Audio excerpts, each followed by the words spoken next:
Hello friends, welcome to Tamil நாட்டு சமையல். இன்றைக்கி நம்ம சேனலில் அவியல் எப்படி செய்து பார்க்கலாம் வாங்க.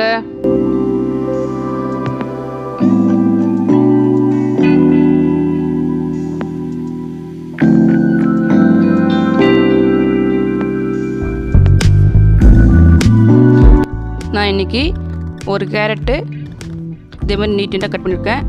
4 அவரைக்காய், ஒரு 10 பீஸ் வர மாதிரி பூசணிக்காய் கட் பண்ணிக்கலாம். ஒரு உருளைக்கிழங்கு, ஒரு 4 பீன்ஸு, பாதி வாழைக்காய் இதேமாரி கட் பண்ணி எடுத்துருக்கேன். ஒரு கிண்ணத்தில் எல்லா காய் போட்டுடலாம்.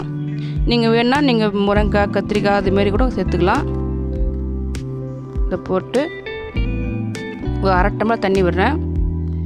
ஒரு 1/2 ஸ்பூன் மஞ்சத்தூள், தேவையான உப்பு போட்டுறேன். ஒரு கழுவி விட்டுடலாம். எல்லாம் மிக்சிங் ஆகிடும். நான் இது குக்கரில் 2 விசில் வர மாதிரி வைக்க போகிறேன். முடிஞ்சது, நல்லா வெந்திருக்கு.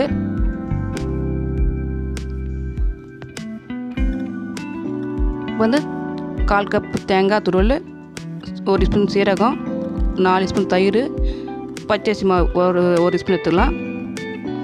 4 பச்சை மிளகாய் போடுறேன் காரத்துக்கு.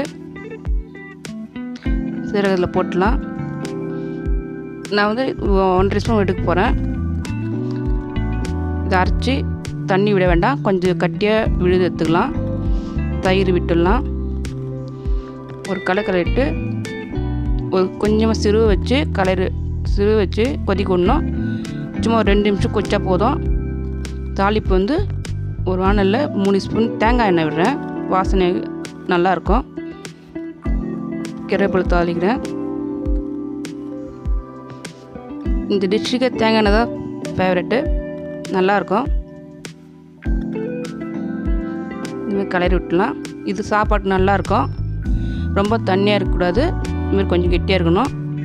இந்த வீடியோ உங்களுக்கு பிடிச்சிருந்தா லைக் பண்ணுங்கள், ஷேர் பண்ணுங்கள், சப்ஸ்கிரைப் பண்ணுங்கள். தேங்க்ஸ் ஃபார் வாட்சிங்.